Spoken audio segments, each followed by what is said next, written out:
വായിച്ചുകൊണ്ടിരുന്നത് ഭഗവാൻ ലീലയാണല്ലേ? ഭഗവാൻ ലീലയല്ല, ഭഗവത്ഗീത. എന്റെ വല്യമ്മയുടെ മോളൊരു ലീലയുണ്ട്.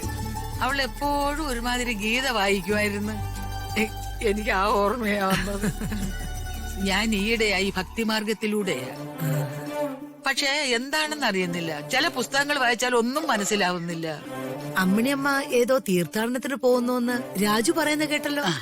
അതെ, ഞാൻ വിനോദസഞ്ചാര കേന്ദ്രങ്ങളിലേക്കാ തീർത്ഥയാത്ര പോകുന്നത്. കുളുകുളു മനാലി, കാശ്മീര്, കൊടൈക്കനാല്, ഊട്ടി, അങ്ങനെ. അത് നല്ല കാര്യം. ഇപ്പൊ അമ്മിണിയമ്മയ്ക്ക് തീർത്ഥാടനത്തിന് പോകേണ്ട പ്രായമൊന്നും ആയിട്ടില്ല. അത് കറക്റ്റ്. ജീവിതത്തിലുടനീളം മുറ്റം തൂപ്പും വീടടിച്ചു വാരലുമായിരുന്നു. എനിക്കും ജീവിതത്തിൽ ഒരു രസമൊക്കെ വേണ്ടേ? പിന്നെ വേണം വേണം. ഞാൻ മാഡത്തിനെ കാണാൻ മ്ലാവി ഇങ്ങോട്ട് വന്നതേ ഒരു പ്രധാനപ്പെട്ട കാര്യം പറയാനാണ്. എനിക്ക് ദിവ്യദൃഷ്ടിയുണ്ടെന്ന് ദേവീ കാര്യങ്ങൾ തൃക്കണ്ണിലൂടെ കണ്ട് പ്രവചിക്കാൻ കഴിയുമെന്നും മാഡത്തിനറിയാമോ? ഇല്ല. ആ, എന്നാ അങ്ങനെ ഒരു ദിവ്യത്വം എനിക്കുണ്ട്. ഓ, ഈ രഹസ്യം ഞാൻ പുറത്തു വിട്ടിട്ടില്ല. അതെന്താ പുറത്തു വിടാത്തെ? ഓ, അതെ, മനുഷ്യൻ സ്വസ്ഥത തരത്തില്ല. സന്ദർശകരുടെ തിരക്കായിരിക്കും. ഓ, എനിക്കങ്ങനെ പ്രശസ്തയാകാൻ തീരെ താല്പര്യമില്ല. അത് നല്ല കാര്യം. ഇത് പിന്നെ രാജുമോന്റെയും കൃതികയുടെയും വീടല്ലേ? സ്വന്തം വീടല്ലേ എന്ന് കരുതി ഞാൻ ദിവ്യദൃഷ്ടിയിൽ കണ്ട കാര്യം എനിക്ക് പറയാതിരിക്കാൻ പറ്റുമോ? വേണം വേണം, അത് പറഞ്ഞേ പറ്റൂ. എന്നാ ഇവിടെ ഒരു ഗുളികൻ കറങ്ങി നടപ്പുണ്ട്. ചില്ലറ ഉപദ്രവങ്ങളല്ല അവൻ ചെയ്യുന്നത്. ആരാ ഗുളികൻ? വട്ടവിള കതിരേശൻ എന്ന് പറയുന്ന ഒരു മധുരക്കാരന്റെ ആത്മാവാ ഗുളികനായി രൂപാന്തരം പ്രാപിച്ച് ഇവിടെ ഇങ്ങനെ കറങ്ങി നടക്കുന്നത്. ഈ യാമിനി മാഡത്തിന്റെ അസുഖത്തിനൊക്കെ കാരണം ഈ കതിരേശൻ ഗുളികനാ. ഈ ഗുളികൻ ഈ വീട്ടിൽ പല ഉപദ്രവങ്ങളും ചെയ്യും. അമ്പട ഭയങ്കരോ.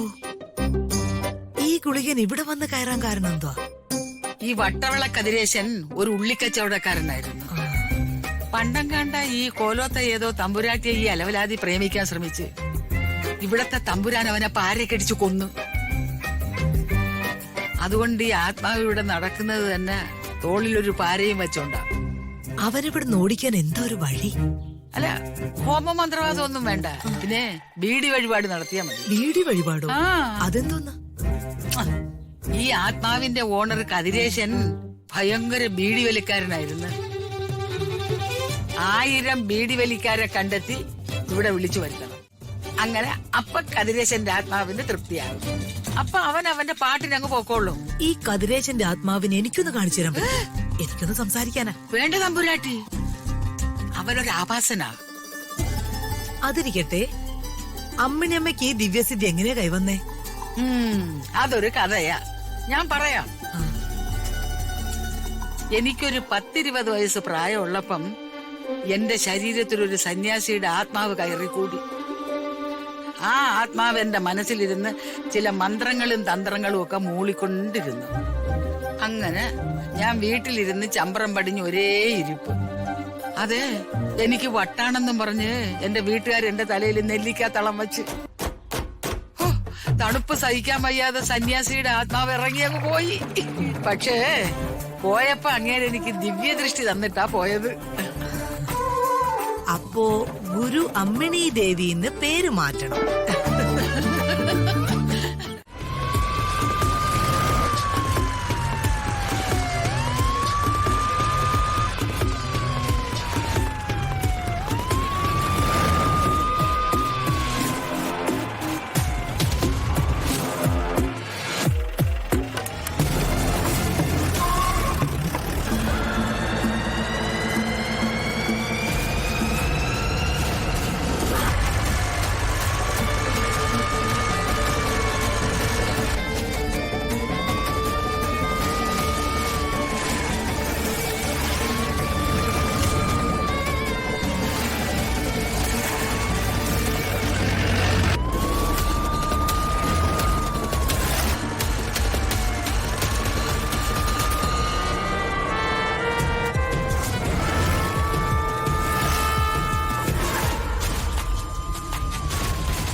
തുറക്കടാ.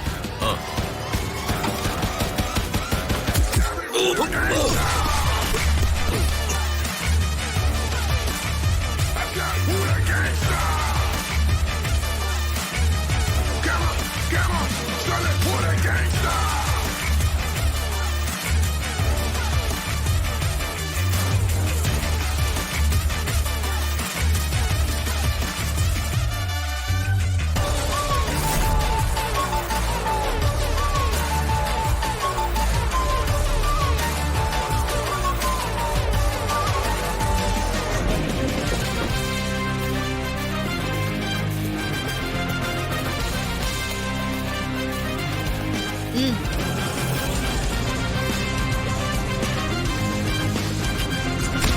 ഡാ, നിന്നെയൊക്കെ